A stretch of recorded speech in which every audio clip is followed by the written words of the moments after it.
Ne manquez plus aucune émission. Voilà.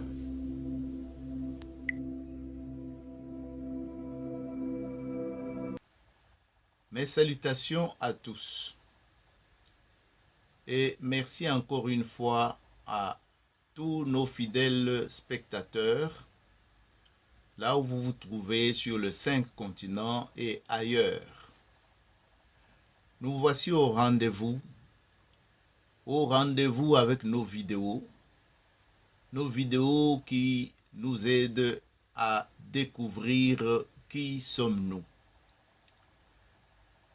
Ces chroniques sont destinées à pouvoir recueillir les informations qui nous passent par la main afin que nous puissions partager avec tous ceux qui peuvent être intéressés. Mais notre souhait est que ça ne s'arrête pas là où il y a de personnes intéressées, que vous puissiez aussi devenir évangéliste du message pour partager avec ceux qui ne doutent pas qu'il y a des informations qui les concernent, mais qui ont peut-être très peu de soucis à pouvoir s'y pencher ou se pencher dessus. Voilà.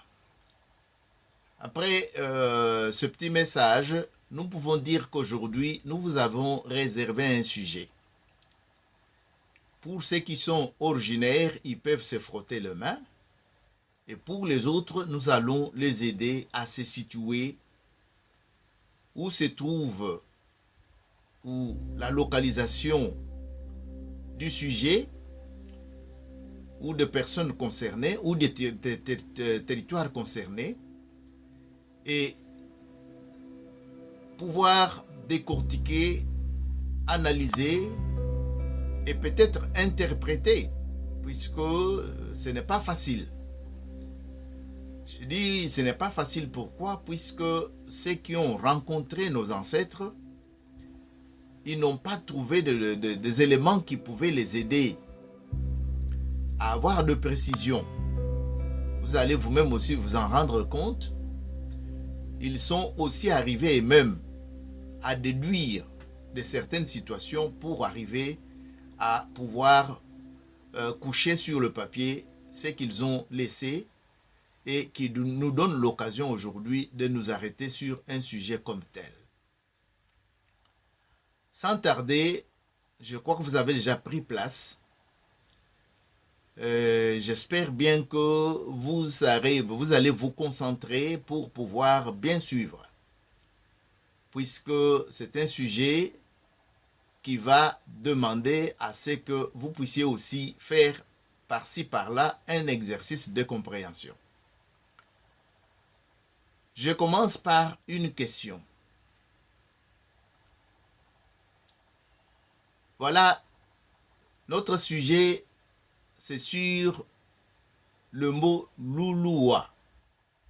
Je commence par le mot. Et je pense bien qu'on va terminer aussi par le mot. Mais quand je parle de Louloua,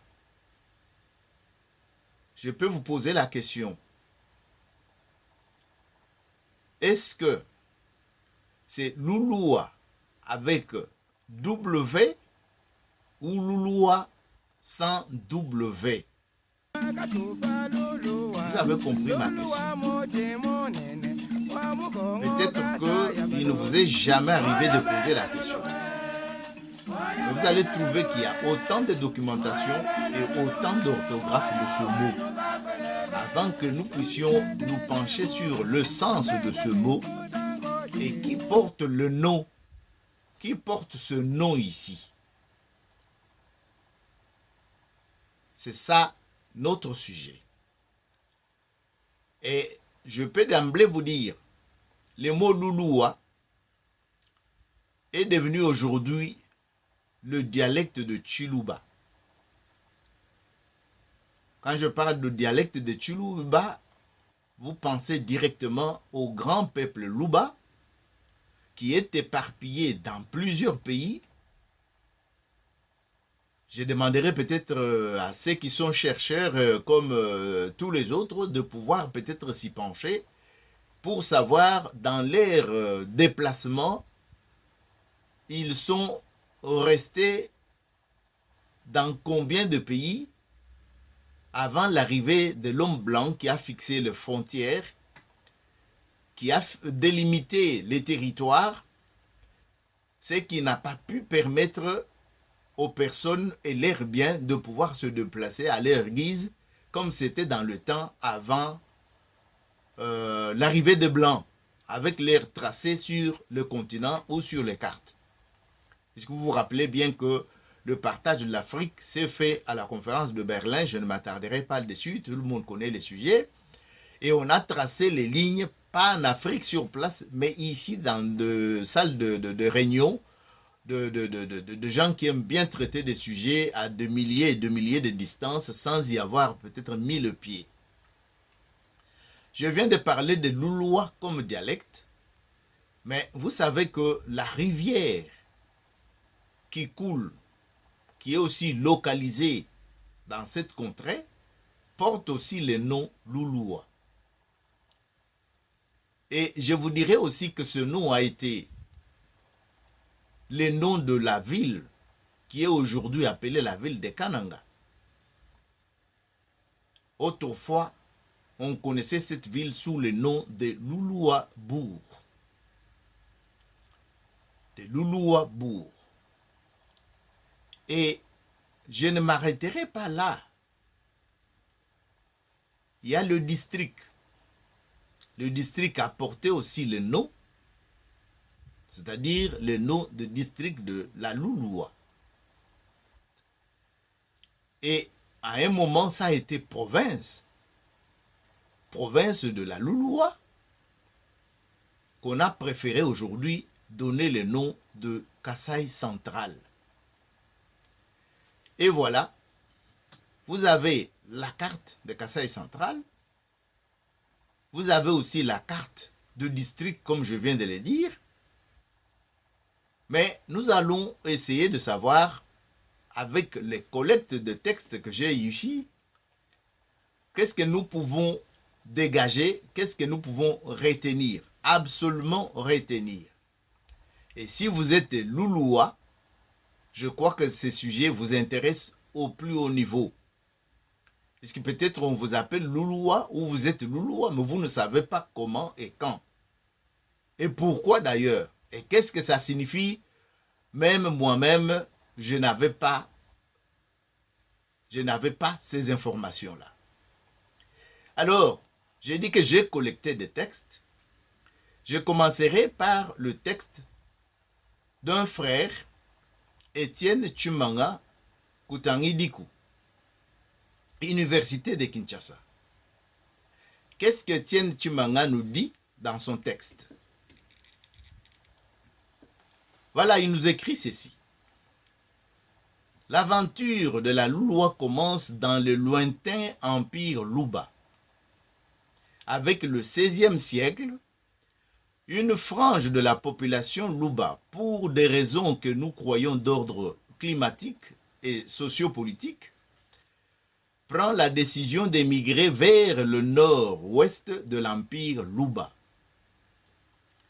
Les difficultés de diverses natures qu'elle rencontre sur son parcours forgent son caractère et renforcent l'acuité de son esprit d'initiative dans plusieurs domaines et secteurs de la vie sociale.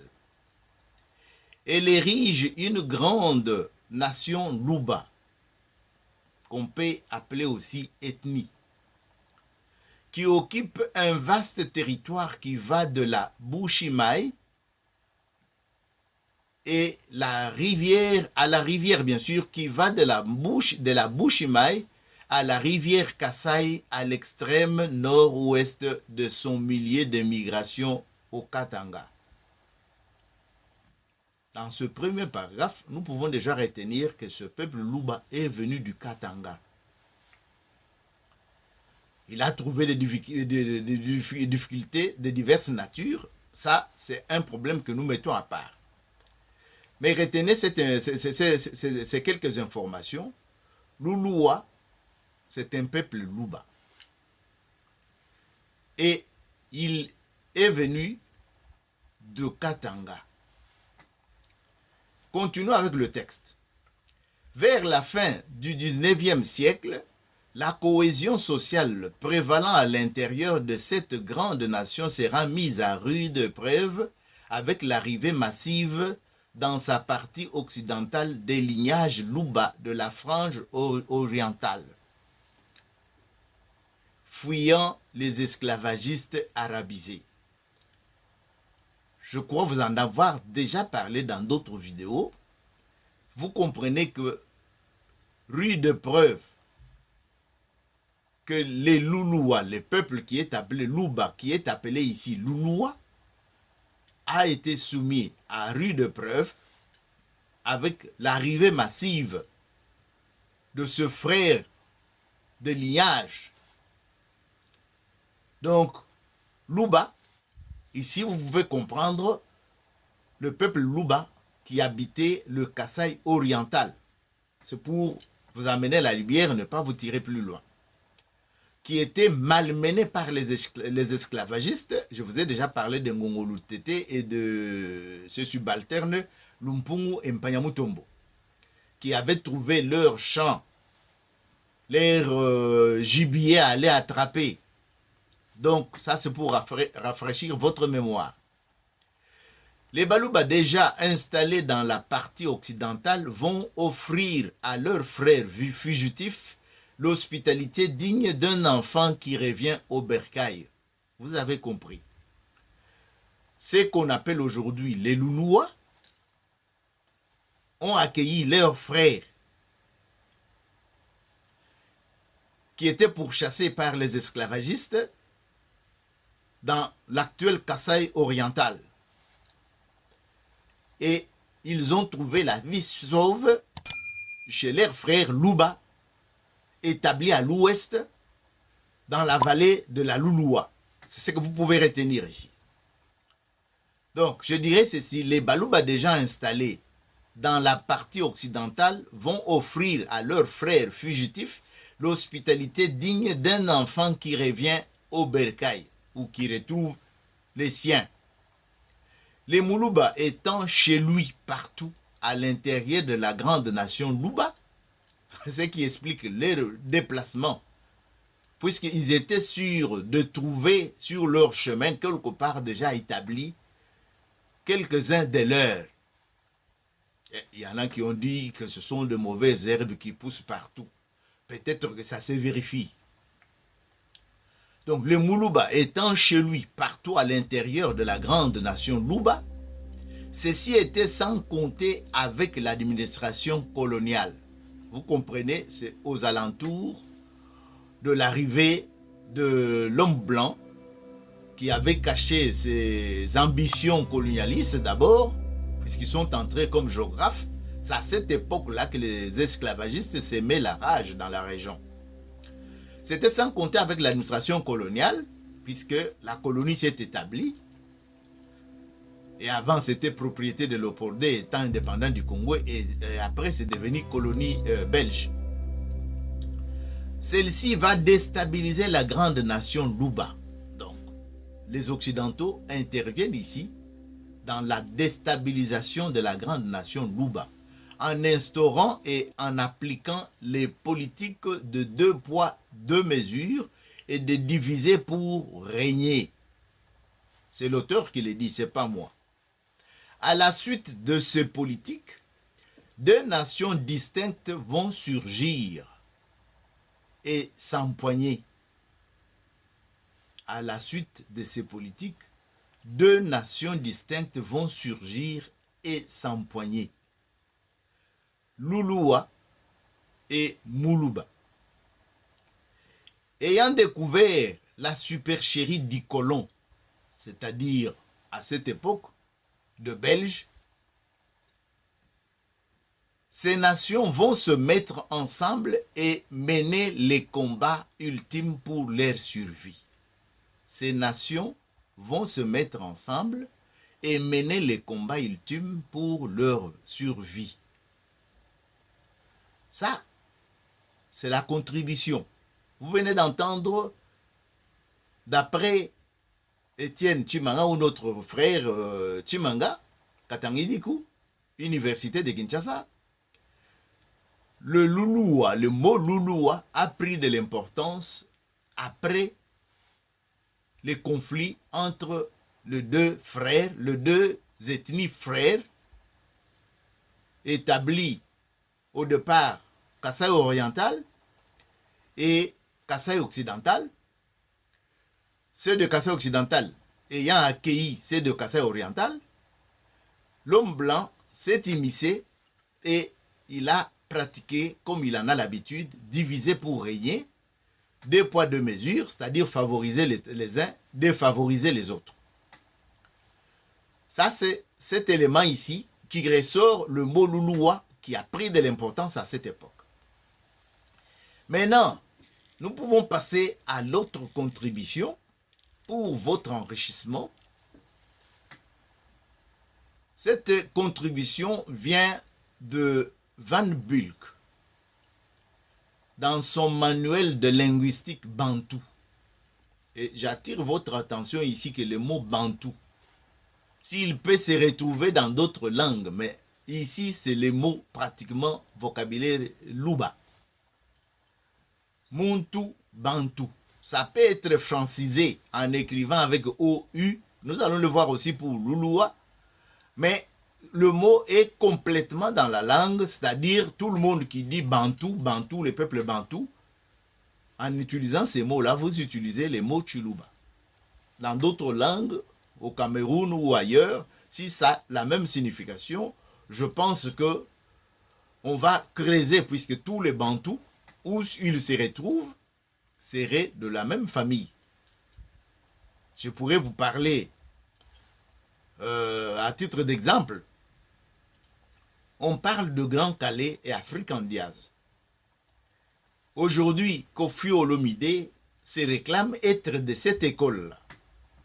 Tabouley s'est réclamé de cette école-là. Il y a aussi des enfants issus de Kofi Olomide qui se réclament aussi de cette école-là. Mais tout le monde ne va pas s'appeler Kabasele, Calais, et tout le monde ne va pas créer un orchestre qu'on appellera African Diaz numéro 1, numéro 2 et consort. Chacun a choisi. Et c'est ainsi qu'on peut trouver les Bantous au Rwanda, Burundi, en Ouganda, on les appellera les Bantous. Les Bantous de là, mais avec différents noms. Hutu. Les Hutus. Ce sont les Bantous. Et ils gardent quelques indices. Puisque j'ai dit tout à l'heure, Kofi se réclame, Taboulé se réclame. C'est-à-dire qu'il y a dans leur style, dans leur orchestration, on trouve l'empreinte. Et ici, chez le Bantou, c'est la classification de leur grammaire.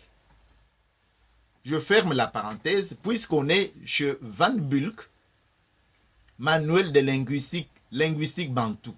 Linguistique Bantou. Donc, ainsi, je voulais attirer votre attention là-dessus, mais je passe à sa contribution. Il dit ceci, au numéro 10, et la position dans le livre, c'est 122, il y a Inalulua. Inalulua, d'après Van Bilk, comme il l'a écrit ici, c'est ce que nous on peut appeler simplement ou ordinairement Tchenalulua. Tchenalulua. Tchenalulua ici devient la langue ou le dialecte Luba, ou ce que je vous ai dit dans d'autres vidéos, la variance. Ça varie, les langues varient au contact avec d'autres peuples, ça prend une autre connotation. Et il va le dire ici lui-même. Je préfère vous lire son texte. Ce n'est pas la vraie langue de substrat. Ce n'est pas la vraie langue de substrat, mais le dialecte Chuluba, tel qu'il est parlé par les Benalulua. Benalulua, c'est-à-dire ceux qui ont l'appartenance au groupe Lulua. C'est-à-dire les gens de la vallée de la Lulua. Les gens de la vallée de la Lulua. Je commence par attirer votre attention. Notre frère Chimanga a utilisé Lulua avec W et non pas avec A tout court, c'est-à-dire en faisant omission ou abstraction de W. Aussi, Van Bulk, Manuel de linguistique bantou, page 136-137, vous pouvez trouver l'utilisation également du mot écrit de la même manière. L'orthographe ici reste ina lulua, lulua avec W. Je commence à attirer votre attention là-dessus puisque c'est très important. Alors, je rentre maintenant à son texte. Il dit tel qu'il est parlé par le Benalulua, c'est-à-dire les gens de la vallée de la Lulua. Il s'agit d'immigrés Luba. Donc, les gens qui sont dans la vallée de la Lulua, qu'on appelle aujourd'hui Benalulua, sont d'immigrés Luba, venus de la Bushimai. C'est ce que notre frère Chimanga a dit aussi, Katangidiku. On les désigne aussi comme Benamoyo. C'est très important puisqu'avant, on ne les appelait pas en fonction de la vallée de la rivière Lulua, mais on les appelait avant Benamoyo. Et quel autre nom on les désignait? On les désigne aussi comme Benamoyo ou Bashilange ou Balubaba Mwanza. Bashilange, c'est lié pratiquement à Mukenge Kalamba, Mukenga Tunsele. Je vous ai déjà promis plusieurs fois que je reviendrai sur ce monsieur puisque on ne peut pas parler de Lulua, on ne peut pas parler de ce territoire sans évoquer son nom. Et alors c'est pour cela que nous allons nous intéresser essentiellement à lui. Et prenez votre patience et j'ai dit à ceux qui ont des contributions, ils peuvent bien sûr nous le faire parvenir pour qu'après il ne puisse pas y avoir de débat ou de discussion là-dessus. Il ajoute ici quelque chose de neuf, c'est-à-dire on les appelait aussi Balubaba Mwanza. Et quand je dis Balubaba Mwanza, comment Van Bulk a écrit ça? Il a écrit Mwanza avec M, W, double A, donc AA, et puis NZA. C'est très important, puisqu'on peut découper. On peut mettre un trait d'union entre moi et Anza. Puisque Anza là a toute une signification d'un être suprême, un grand esprit, qu'on peut désigner avec l'arrivée de religions étrangères, qu'on peut désigner par un être suprême ou ce qu'on appelle ou communément aujourd'hui connu par Dieu. Et j'attire votre attention sur le fait que dans d'autres langues ou dialectes, Luba, ce mot prend une tournure qui est chantée aujourd'hui. C'est-à-dire, vous entendez les sawani, les sawani. Ce sont des dialectes de variance où on peut enlever N, ça devient lesa ou lesa. Donc, les prononciations, c'est long. Nous allons le voir aussi qu'avec l'âge et avec les gens qu'on interrogeait par de blanc, ils ont pu mettre des orthographes en fonction de ce qu'ils entendaient. Or, c'est lui qui prononçait. Je vais vous faire une blague. Quand vous rencontrez un Mounande ou un Moutete là qui vous dit attention, toi tu vas croire qu'il ne connaît pas qu'on écrit avec un. Hein? Donnez-lui le crayon ou le stylo pour écrire, tu vas voir, il va t'écrire attention. Mais n'allez pas lui dire ou répéter ce que lui est en train de dire, il dit attention, vous vous dites non, attention. Non. Il va te dire non, non, non, non, non, c'est attention. Allez, attention. Dans sa culture, il ne parvient pas à prononcer attention, mais ce qu'il veut te communiquer s'il est ton professeur, c'est attention. Que toi, tu écrives attention et que tu prononces attention. N'allez pas les suivre. C'est le même cas, le même cas. Alors, quand tu entends aussi quelqu'un du bas âge te dire scolaire, scolaire. Donc, n'écrivez pas aussi scolaire, comme il le dit. Il veut te dire tout simplement que toi, tu dois écrire scolaire, scolaire. Donc, Ça sont des débats que je mets entre parenthèses. Et je dis Balou Baba Mwanza. Mais j'ai dit ceci. Quand on parle de Balou Baba Mwanza, jusqu'à présent, moi j'ai toujours entendu parler de Balou Baba Mbo, Balou Baba Kabamba. Est-ce que Mwanza dont on parle ici, est-ce que Mwanza Mandé Katawa ou le grand Mandé, que vous retrouverez aussi les noms comme Mandela en Zambie ou au Malawi ou Rhodésie, bon c'est Zambie bien sûr, je ne vais plus revenir par les anciens noms, que ce soit Tanzanie ou console, où on trouve les Babemba qui sont aussi Luba.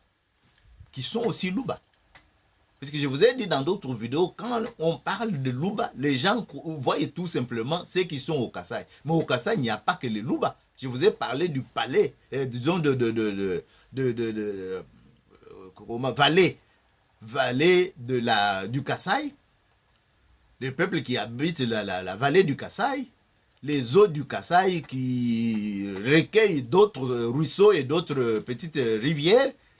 Je vous ai dit que les gens qui habitent tous là-bas peuvent être appelés Kassaïens. Mais tous ne sont pas Luba. Bien qu'il y en a qui ont des affinités. Puisqu'on peut les retrouver aussi, les peuples qu'on appelle Lunda ou Kasonga Lunda, ce sont le même qu'on retrouve dans le Katanga. Mais on sait qu'ils ont le sang Luba. Ça, on le sait aussi. Alors, j'aimerais vous dire ceci dans cette contribution ici, que je connaissais Balou Baba Kabamba, Balou Baba Mbo, mais on vient d'apporter un élément neuf par Van Bulk qu'on appelle ce qu'on appelle aujourd'hui, qu'on reconnaît Louloua, Balou Baba Mwanza. Balou Baba Mwanza. Alors, il termine ceci. Il a continué dans son livre. Mais moi, ce que je pris pour cette contribution ici, la phrase que je vais vous lire maintenant, suivez très bien, c'est ce qui a influencé l'ère Luba, l'ère langue, l'ère Luba, a varié au contact, l'influence du substrat. Suivez très bien, l'influence du substrat Kété et Bindi n'y est quasi plus perceptible. Aussi peut-on considérer cette codification comme celle d'un dialecte Luba. Chena Lulua, qu'il a lui-même désigné ici Ina Lulua. Vous savez que j'ai l'habitude de vous mettre le carton pour que quelque chose qui vous ait échappé, que vous puissiez au moins vous-même vérifier, puisque je vous ai dit que les informations que je vous amène sont des informations que vous pouvez vous-même vérifier. Donc, l'influence du substrat Kété. Si vous n'avez pas compris Kété, il s'agit tout simplement d'un peuple qu'on appelle Bakété. Bakété. Avec l'air Chichilou là-bas. Et Kampondé pour ceux qui ont étudié comme Etienne Tshisekedi et les autres qui ont étudié à Kampondé. Donc, c'est chez eux, chez les Bakété. Les Bindi, pour ceux qui connaissent Tchibala, la mission Tchibala, donc, sont nos Kassaïens qui savent bien donner de l'huile de palme, puisqu'il y en a trop chez eux là-bas. Ils sont aussi spécialistes pour grimper et couper ces noix de palme. Donc, voilà à peu près les qualités qu'on peut dénicher par-ci, par-là, chez le peuple. Donc, l'influence du substrat Bakété et Babindi n'y est aussi plus perceptible. Aussi peut-on considérer cette codification comme celle d'un dialecte Luba. Donc, si vous avez bien retenu ici, si ce n'est plus perceptible, c'est-à-dire que ça a influencé, puisque avant on pouvait percevoir ça, mais maintenant ça a disparu et l'Ina Lulua est devenu pratiquement un autre dialecte Luba. Alors, vous pouvez comprendre pourquoi, mais c'est puisqu'il y a eu des éléments qui se sont infiltrés dans la langue Luba, avec le voisinage de Babindi et de Bakété. Je m'arrête ici pour la contribution de Van Bulk, mais il y a troisième contribution comme je vous ai promis. Et en vous promettant la troisième conclusion, je préfère maintenant faire un commentaire qui vient avec la personne qui vous donnera la troisième contribution. Une langue qui ressemble beaucoup à celle de Balouba. C'est un mot clé. et ces langues-là, je les ressors ici. Je veux vous dire qui dit ça. La langue de Baluba Hemba, je vous ai déjà parlé de Baluba Hemba, quand je vous ai parlé des Angoni, est identique dans tous les pays. Elle est parlée par les Baluba proprement dit. Les tribus voisines du nord et de l'est, Bahemba et Batabwa, Babouire et Babemba, Babemba qu'on trouve en Zambie, Katumba Moïse ou de Katumbi Moïse, il a ses racines là aussi, ont une langue qui ressemble beaucoup à celle de Baluba. Bahemba, Batabwa, Babouire et Babemba ont une langue qui ressemble beaucoup à celle de Baluba. Comme le français ressemble à l'italien et le flamand à l'allemand. Ce père Collet, Pierre Collet, je vous ai déjà parlé de lui quand je parlais de Angoni ou Wangoni, ou Nguni en Afrique du Sud. Maintenant, vous ayant donné cet élément, je passe aux éléments de contribution de Père Collet lui-même, avant qu'on puisse conclure sur ces sujets. On dit ceci: autrefois les Européens et les Baluba vivaient ensemble dans Luluba. Pourquoi je donne cet élément de phrase tiré du même livre?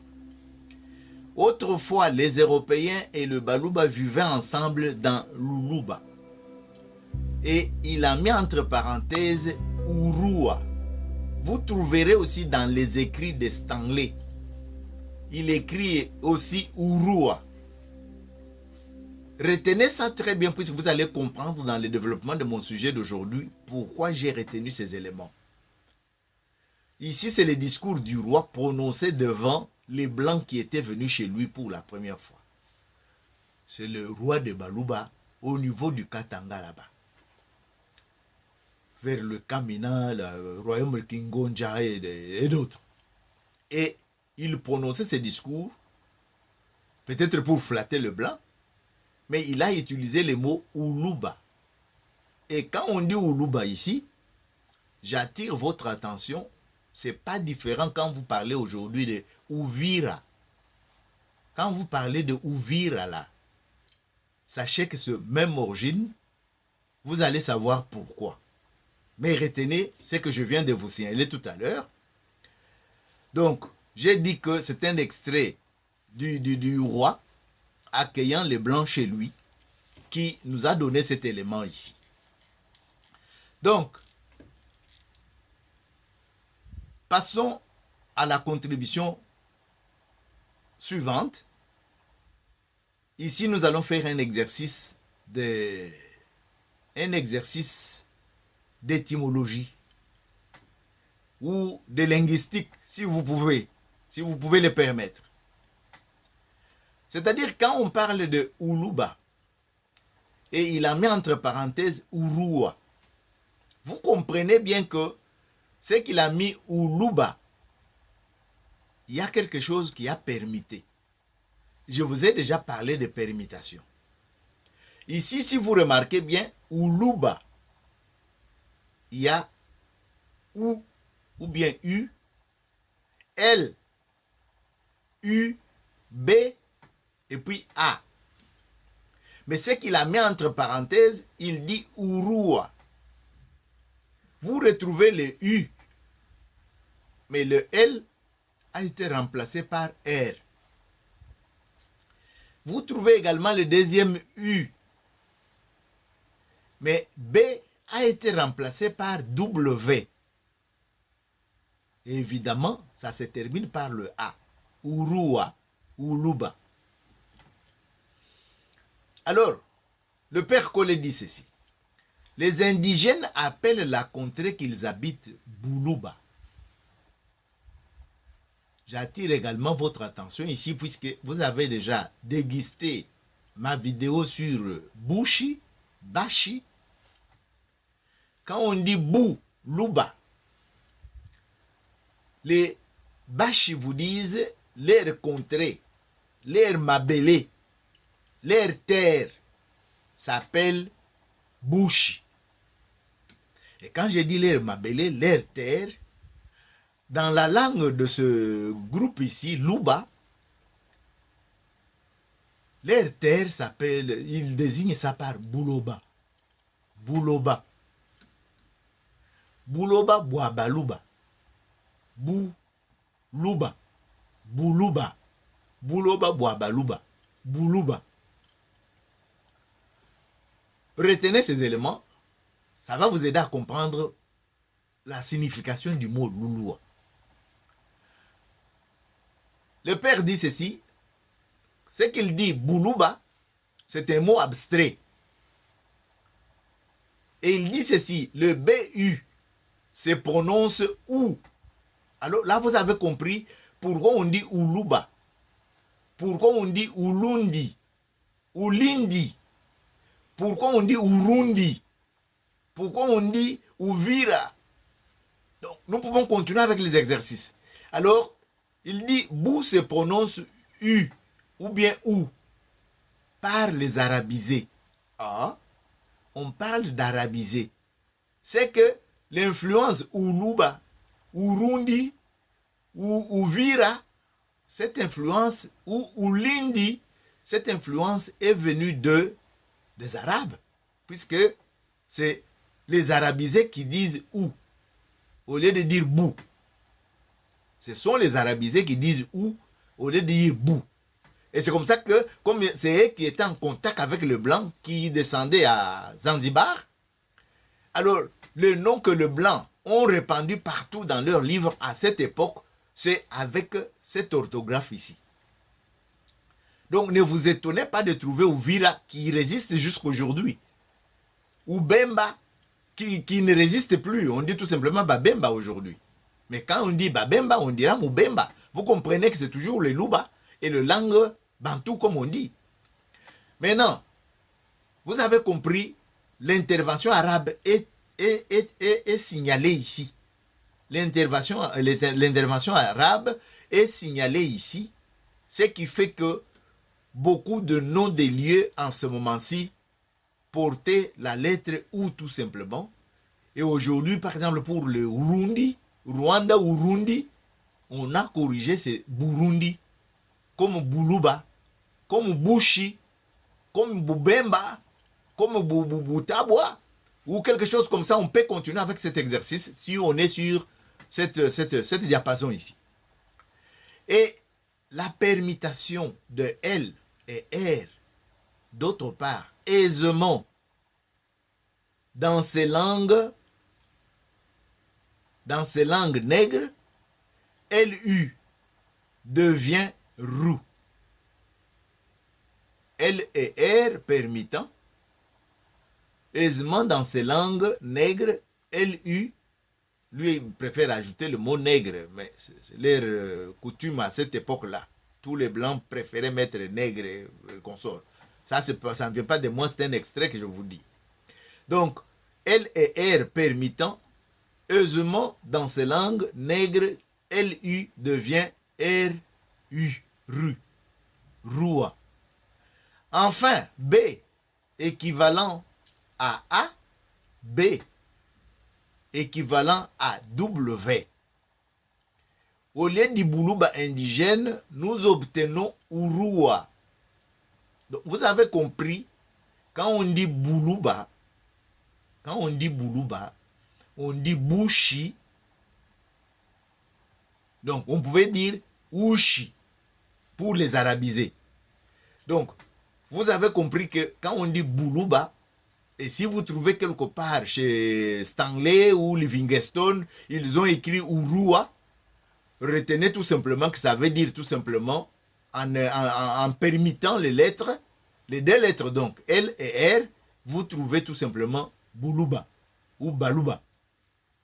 Donc, nom que les arabisants donnent au pays et non Urua. Les arabisants ne donnent pas Urua. Et ici, vous pouvez déjà retenir l'orthographe faussée de Louloua sans W. Nous allons continuer, mais je signale déjà, j'attire votre attention. Donc, les arabisants ont donné le nom Urua et non pas Uroi, Uroi, sans W, comme porte carrément ou erronément tant de cartes. Donc, à cette époque, quand vous consultez des cartes, vous trouverez le mot U, R, U, A, sans W. Donc, c'est une faute. Puis cette omission ne s'explique pas. Ce n'est pas puisque nos ancêtres pouvaient permettre les lettres, selon leur âge, qu'ils peuvent se permettre maintenant d'enlever le B. Puisque quand ils enlèvent le B, ça ne devient pas Boulouba, ça devient Boulois. Boulois. Mais Boulois n'a pas de sens. Nous allons continuer. Louba, c'est le nom d'un grand chef. D'après Père Collet, Pierre, dans la langue courante, ce mot signifie maladie. Louba, dans la langue courante, signifie maladie, faute, erreur, d'où le verbe kuluba. Erreur, c'est tromper, et kiloubi, nier, imbécile. Donc, je n'injurie pas, c'est ce que lui a écrit. Quand on dit kiloubi, vous remarquez le cas. Quand on dit ka ici, c'est au Katanga où c'est le cas. Quand tu arrives au Kasaï, ce n'est plus kilouba ou kiloubi, ça devient chiloubi. Chiloubi. Et ce mot kiloubi veut dire tout simplement au Katanga, nier, imbécile. Nier que je dis ici, c'est N-I-A-I-S. On sait par ailleurs que personnaliser le BA, on sait par ailleurs que personnaliser le BA est un signe du pluriel. C'est ce que je vous ai dit dans langue bantou. Quand on dit Muntu, c'est singulier et Bantou, c'est le pluriel. Le BA est un signe du pluriel. Balouba signifie donc les hommes ou les gens de Louba. Les hommes ou les gens de Louba. Ou les gens qui appartiennent à ceux qui ont fait l'erreur ou à ceux qui ont fait faute. Puisqu'ici, j'aimerais vous ajouter une référence, c'est que vous puissiez consulter Robert Mukendin Tite, le mathématicien, que son âme repose en paix. Il a écrit beaucoup sur ça et vous pouvez confronter ce qu'il a dit dans Inabanza Bulanda. C'est son livre, un de ses livres d'ailleurs, puisqu'il a beaucoup de publications. Donc là, il dit que Louba vient du verbe Kuluba, Kulubakana, Kulubakana, Kulubakana, c'est-à-dire quelqu'un qui ne sait pas s'orienter, un étourdi. Mais il dit aussi que c'est Kulubakana, c'est rebeller à l'ancien. Dans son livre, c'est comme s'il expliquait que nous étions tous ensemble avec les Bassongé et les Moulouba s'est rebellé contre l'ordre traditionnel qui était là pour créer son ordre à lui. Et c'est comme ça qu'il est allé créer son empire avec Kalala, Ilunga, Mbidi et consorts. Donc il explique bien dans son livre là, vous pouvez vous référer pour étendre bien sûr les données ou vos informations ou bien vos connaissances là-dessus. Donc, on sait par ailleurs que personnaliser le BA est un signe du pluriel Balouba et cela signifie donc les hommes ou les gens de Louba. Ce mot peut être le même que Loua. Ce mot peut être le même que Loua. C'est-à-dire, si tu permites, ça devient Roua. Que les arabisés ont ajouté U pour devenir Urua. Donc, si on écrit mal l'orthographe, on va omettre le W, alors ça devient loi. Loi, c'est-à-dire L-U-A, qui a donné son nom à la Louloua. Pourquoi il a donné son nom à la Louloua? Puisque la répétition de deux Lu ne peut pas s'expliquer autrement que si on le sépare d'abord. Si on dit Loua, que certains écrivent loi. Ça devient par exemple louloua. Et certains écrivent faussement louloua et prononcent louloua. Et j'attire votre attention qu'il y en a qui ont cherché à franciser ce mot pour aider le locuteur de la langue française à bien prononcer ça en mettant O, c'est-à-dire louloua, donc avec O-U, O-U, et en mettant le A à la fin. Donc, ces orthographes étaient très répandues dans le temps. Le texte que je vous place vous montre bien les différents orthographes qui étaient à l'époque.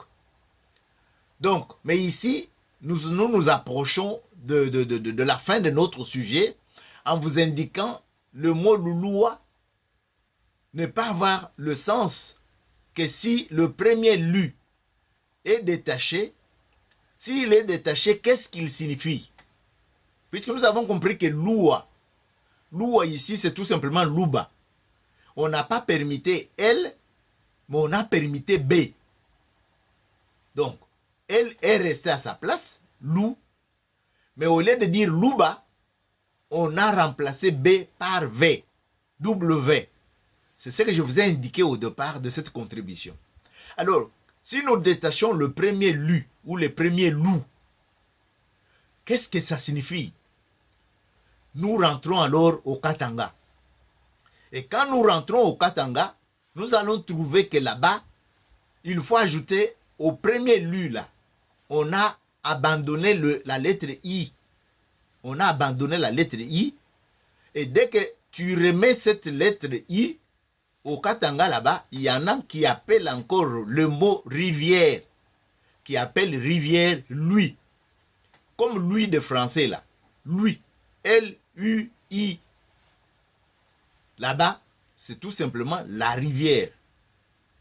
Je vous donne la phrase qui indique bien l'utilisation de lui. Chez les Balouba-Hemba, chez les Batabois. Ils diront par exemple les oiseaux de la rivière. Ils diront ce que vous voyez sur cette phrase-là. Donc, avec cette contribution de Père Collet, nous pouvons être déjà d'accord que le mot louloua désigne tout simplement la rivière de Louba. Est-ce que c'est eux qui se sont appelés ainsi? Ce n'est pas le cas. Puisque dans beaucoup de pays, nous trouvons par exemple le Bavira. Le Bavira, c'est puisqu'il y a une rivière qui est sur place, qu'on a collé à la population qui habite sur place, ce nom-là. Nous trouverons aussi dans beaucoup de contrées, par exemple, Mbushimai. Je ne sais pas vous êtes m'étaler là-dessus, mais je vous donne ces exemples-là pour vous indiquer. Le Kasaï même, que je vous ai déjà donné dans d'autres vidéos, on appelle la population kasaïenne puisque elle habite la vallée de cette rivière Kasaï. Donc ce n'est pas nouveau. Le Congo, les Congolais, c'est puisque la rivière est la Congo et le pays aujourd'hui porte le nom. Donc ce n'est pas nouveau que le Louloua puisse être désigné par les gens qui veulent bien les localiser. Ce sont les gens qui habitent l'endroit où il y a la rivière telle. Mais le mot a pris de l'importance, comme notre frère Chimanga l'a dit, à cause des Occidentaux qui divisaient les deux peuples, et pour bien les diviser, il fallait trouver des mots pour les catégoriser. Donc ceux-là sont des Louloua, puisqu'ils habitent principalement la vallée de la Louloua, et c'est de l'autre côté, Balouba, Bamboujmaï, donc pour les distinguer. Et aujourd'hui, nous utilisons différentes façons pour différencier, soit Kasaï occidental, ou l'Omami. Vous savez que l'Omami aussi, c'est à cause de l'eau. et consort, peut-être qu'on creusera pour savoir le vocabulaire en lui-même, qu'est-ce que ça signifie. Et vous allez remarquer que ce que je viens de vous donner comme explication ici, je vous ai dit que L, U, c'est une contraction. Et si on ajoute I, la lettre I, à ce premier lu, ça devient lui, ça devient rivière. Mais je vous donne un texte de rivières ou de cours d'eau qui sont à l'endroit où les Luba ici, les Baluba ici, sont partis. Combien de rivières commencent par LU? Lukulu, Lulindi, Lualaba, ainsi de suite. Regardez bien dans ce petit texte. Louisi. Donc, regardez bien dans ce petit texte. Est-ce que c'est un hasard? Est-ce que c'est un hasard que beaucoup de rivières commencent par LU? Ce n'est pas pour dire rivière telle, rivière telle, rivière telle, comme c'était dans le vocabulaire d'antan. Et quand ils sont partis aussi avec leur vocabulaire. Et c'est ce vocabulaire qu'ils ont donné au cours d'eau qu'ils ont trouvé. Et les autres ont commencé à les désigner par ce cours d'eau-là. Et c'est devenu maintenant un peuple Lulua qui a son dialecte Luba qu'on appelle Tchena Lulua ou Ina Lulua selon Van Bilk. Et c'est avec ces éléments que je viens de partager avec vous que j'aimerais bien vous souhaiter une bonne digestion, pour ne pas parler d'un bon débat en famille.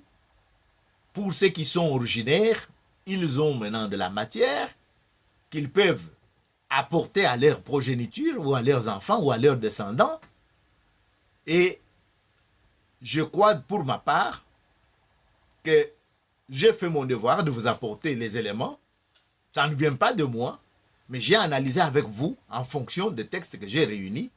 Et je pense que vous en ferez bon usage pour que nous ne puissions pas continuer avec les erreurs que les gens qui ne nous connaissaient pas ont propagées dans beaucoup de documents. Merci beaucoup pour votre attention et à la prochaine vidéo ou bien à nos prochaines occasions, comme nous avons déjà pris l'habitude de nous retrouver de temps en temps. Merci et ciao, portez-vous bien.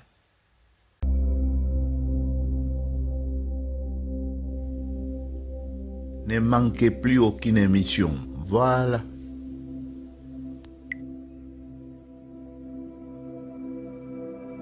Salutations à vous qui nous suivez de partout. Le rendez-vous, c'est sur Top Chronique TV que nous le prenons désormais. Top Chronique TV, votre chaîne YouTube préférée, avec votre ami serviteur, Dr. Chumbo.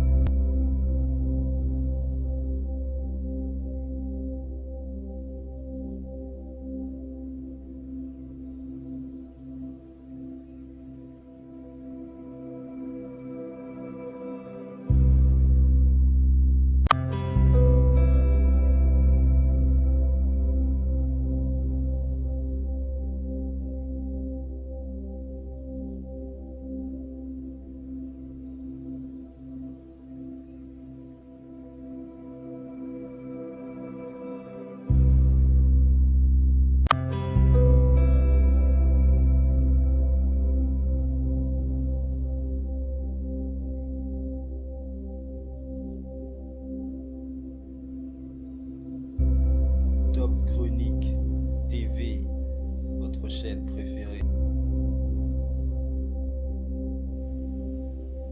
Ne manquez plus aucune émission. Voilà.